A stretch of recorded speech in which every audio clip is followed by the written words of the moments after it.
Tudo bom, bem, Liana? querida? Eu sou fisioterapeuta integrativa, né?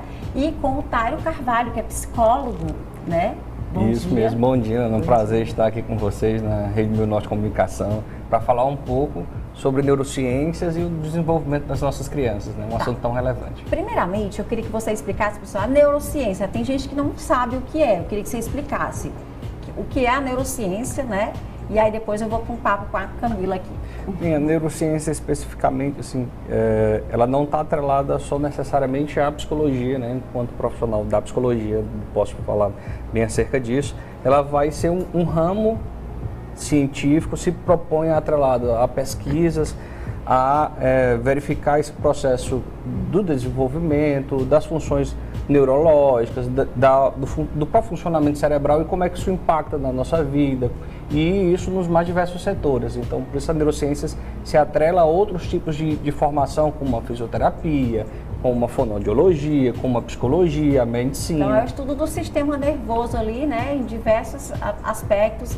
E aí, no caso, hoje a gente vai falar sobre como a neurociência pode ser uma grande aliada nesse processo da primeira infância. Quando a gente fala primeira infância, a gente está falando que faixa etária, Camila? A gente está falando de bebês, né? A gente está falando até crianças de 5, 6 anos, né? Então a gente está falando desse primeiro momento até que completa os 7 anos, né? De 0 a 6 anos ali de idade, né? Há uma expectativa que meados dos 6 anos de idade a criança começa a desenvolver, então sua relação com o meio ela já tem uma certa autonomia, né? Então, desde Freud, que era psicanalista, ele já abordava que a gente desenvolve o que seria o superego aos 6 anos de idade.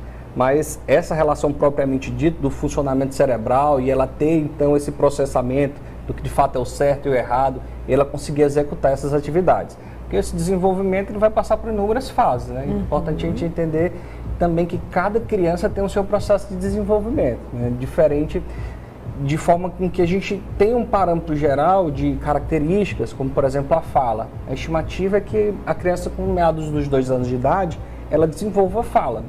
Mas há crianças que tardam um pouco mais, há crianças que conseguem desenvolver isso mais de maneira mais precoce, mas isso está associado com o próprio desenvolvimento dela, ao próprio processo dela de maturidade. Algumas crianças, por exemplo, dedicam mais atenção à fala e por isso elas conseguem falar mais rápido. Outras se preocupam muito mais propriamente com o andar, com o conhecer, e por isso elas desenvolvem as habilidades motoras mais rápido. Camila, e nessa fase, os estímulos, porque é uma fase em que a criança está muito apta, né, a receber informações e captar, né? Ela capta tudo que vem. Então, tanto você isso é bom e é ruim. É bom porque você pode estimular. Isso. É ruim porque você precisa ter cuidado com o que você estimula, né? Isso. Então, quando a gente fala em estudo de desenvolvimento, estudo de aprendizagem, a gente vê um pouquinho em Piaget, Maria Montessori, né, que trabalhava muito essa questão de como gerar a aprendizagem, como estimular a aprendizagem nas crianças.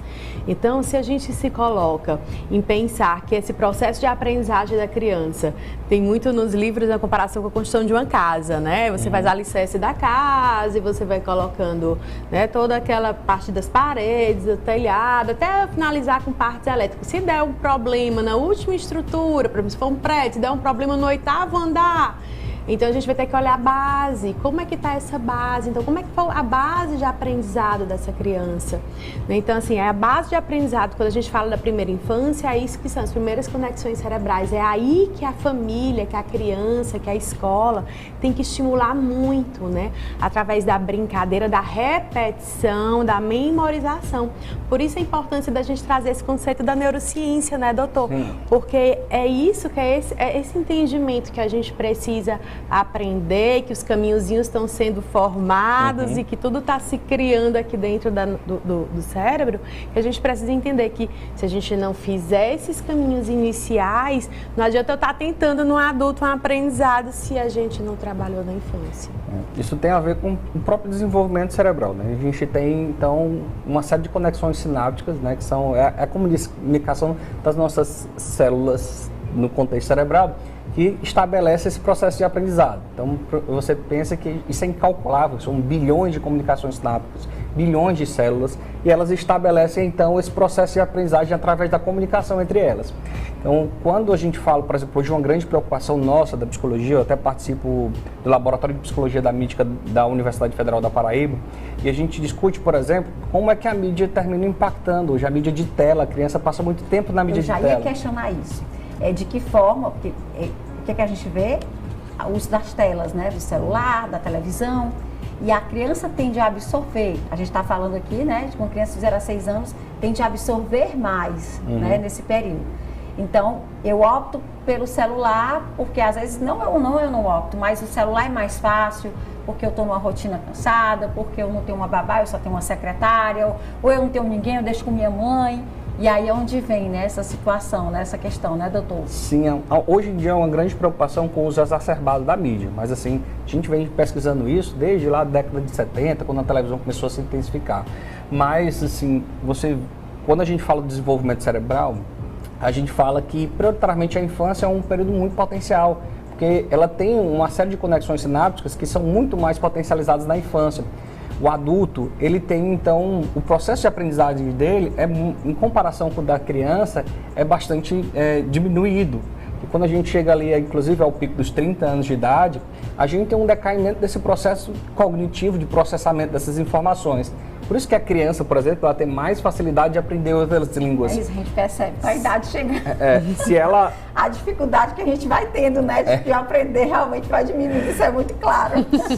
Uma criança que ela é estimulada de forma precoce, por assim dizer, então lá na infância a aprender outras línguas, ela vai ter facilidade no futuro, porque ela assimilou aqueles fonemas ainda na infância. Por isso a importância da inserção de outras línguas ainda nesse período. E aí, quando a gente usa a tela de forma exacerbada, inclusive é um chamado que eu faço para os pais, criança de até 2 anos de idade não deveria usar telas. A criança de até 2 anos de idade, ela está num processo de conhecimento. Então, quando a gente já está aqui em meio a vários brinquedos... Vamos substituir a tela por eles. Vamos substituir a tela por eles. E uma outra preocupação com relação aos pais. Os pais passam muito tempo na frente das telas. E aí a gente está lá na frente do filho usando a tela, o filho vê e pensa, poxa, mas meu pai está usando, eu quero usar também. O legal é isso. O legal não é brincar, é usar a tela. Porque as crianças, elas veem os pais como um espelho. Eles querem repetir os comportamentos, né? Isso é o que a gente vai falar lá da aprendizagem vicária, por exemplo. A gente vê no outro e se espelha e quer repetir. Isso. A criança tem muito disso. Por isso que, por exemplo, quando a gente fala do comportamento violento, a criança sempre é proveniente do núcleo familiar. Se ela convive com violência, ela vai assimilar que aquilo é o certo. Então, assim, o uso da tela exacerbada começa prioritariamente pelos pais. E os pais também são os primeiros a estimular isso, porque a criança não nasce com um celular. O pai vai lá e dá um celular, dá um tablet. E o pai vai usando o celular na frente da criança, e a gente até brinca às vezes, a criança já nasce com um dedinho pronto para usar a tela. Mas é porque ela vê o pai, a mãe usando, e ela vai lá e tenta usar também. Essa informação.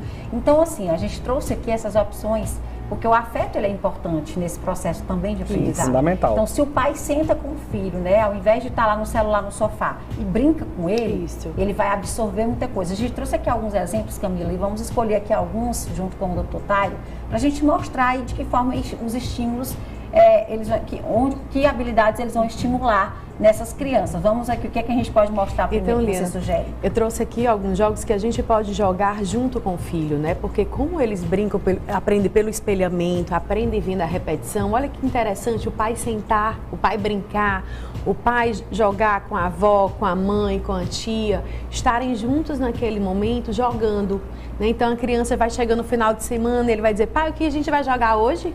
Né? Então é interessante quando você chega nesse momento, porque você percebe que aquele momento, o brinquedo, ele está fazendo parte social, parte da junção familiar, socializando, aproximando, né, os laços familiares, o que é muito importante. Aqui eu trouxe um jogo que chama Córtex. Né? É um jogo muito interessante que a gente trabalha as várias entradas sensoriais. A gente trabalha tato, tem cartas de tato para perceber com os olhos fechados, né? Tem cartas para adivinhar qual é a textura, madeira, pão, bola. né? Existem cartas para você adivinhar que jogo, quantos estão repetindo, qual a numeração, e isso que a gente vai trabalhando, que é a maior velocidade na informação, de processamento da informação. Cartinha, você tem que olhar rápido e dizer qual é a bola que tem em maior quantidade, qual é a cor e qual é o número. Então, você vai trabalhando de forma rápida. Criança pode trabalhar, brincar, pode brincar. O que ele vai percebendo, vai brincando com o pai, com a mãe, com o tio, e vai percebendo que eu posso estar trabalhando o tato, posso estar trabalhando a visão, posso estar trabalhando várias outras informações. Esse aqui chama Toque e Encontre. É um jogo que você sempre vai precisar o quê? Para que ele traga um resultado que a mãe, que o pai, que o terapeuta, que o cuidador participe junto. Então a criança vai tocar também a peça, perceber qual o formato dela, sem olhar, porque vai estar dentro de um saquinho. Sim. E vai encontrar dentro das placas qual é a que se encaixa com ele. E ela vai dizer, né? Pegando e olhando, é esse, isso, né, estimulando bastante. E só um, doutor, que eu trouxe aqui, esse que eu acho legal, que é o que? É uma experiência infantil, né, de algo que ele vai trabalhar no futuro. Aqui ele vai estar trabalhando esse encaixe e o rosqueamento, vai favorecer coordenação motora fina, escrita, e dentre outras funções, mas no adulto também vai ter uma grande valia. Quando a gente fala no desenvolvimento dos sentidos, a gente também está aqui imerso à questão das neurociências, porque o funcionamento neurológico tem a ver com o desenvolvimento cerebral. Então, a criança ela precisa ser estimulada. E esse estímulo é que vai fazer parte do próprio desenvolvimento dela. Quando a gente fala em ela desenvolver o tato, em ela ter essa experiência e ter essa curiosidade. Quando a gente, então, participa, interage com os nossos filhos, e você falou muito bem sobre a questão afetiva. Quem é o principal vínculo da criança? É o pai e a mãe. É o pai e a mãe que passam para o filho, inclusive, os princípios que a gente chama valores. Os valores são guias comportamentais. Só que tudo isso a gente estimula a criança, então, a entender que aquilo é importante na vida dela. Quando a gente interage com ela usando brinquedos, por exemplo, é o mundinho dela. Por isso que a criança, a gente não pode se preocupar exacerbadamente, eu quero que meu filho aprenda aqui o que é o A, o que é o B, o que é o C. Ele precisa brincar. Ele precisa vivenciar essa liberdade, né, doutor? E com isso desenvolver os sentidos dele. Então, poxa, quando a gente está ainda na barriga da mãe da gente, a gente já está aprendendo o mundo ali. Quando a mãe escuta a música, a gente já começa a desenvolver a audição. Quando a gente está ali na barriga da mãe, já sente os primeiros gostos. E o primeiro sabor que a criança sente ali no peito da mãe, no processo de amamentação, também vai contribuir para estabelecer esse vínculo. E existem muitas pesquisas que falam do vínculo da mãe em relação à questão afetiva. Não é um processo só porque a mãe amamenta. Então, o afeto ele é fundamental para o nosso desenvolvimento. E nós, enquanto figuras de afeto, pais e mães, somos fundamentais nesse processo para que a gente consiga dar esse direcionamento em termos de estimular os nossos filhos, isso neurologicamente falando. Por isso, saiam da frente das telas e interajam com os filhos de vocês.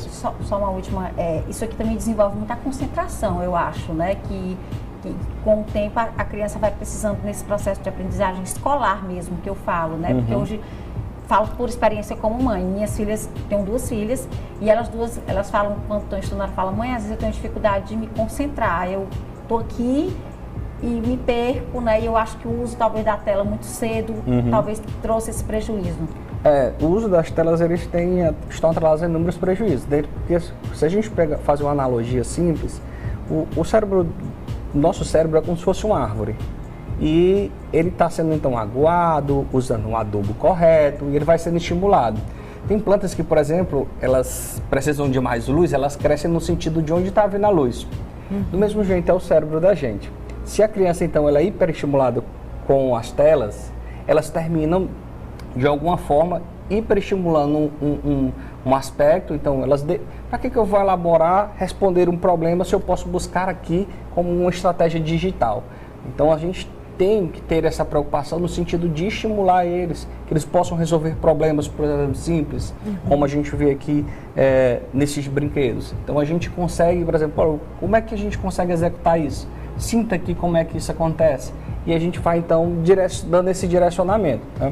Então assim, essa questão hoje, eu falo bem especificamente em relação às telas, porque eu estou desenvolvendo uma pesquisa de doutorado que envolve o efeito das mídias de telas em crianças. Então a gente tem prejuízos de ordem cognitiva, ansiedade, porque ansiedade todo mundo tem.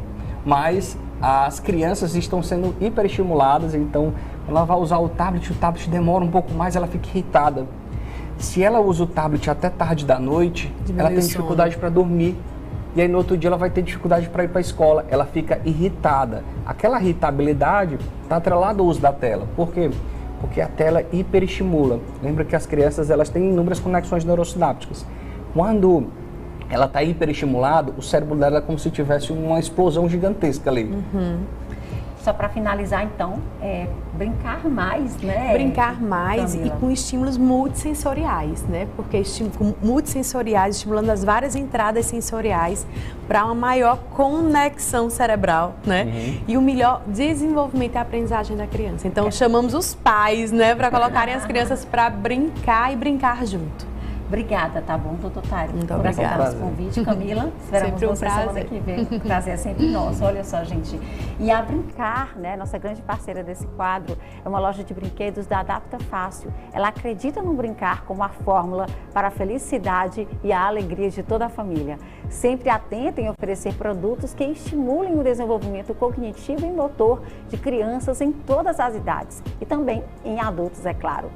Oferece melhores brinquedos educativos e criativos, além de muitas novidades em pintura e brincar livre.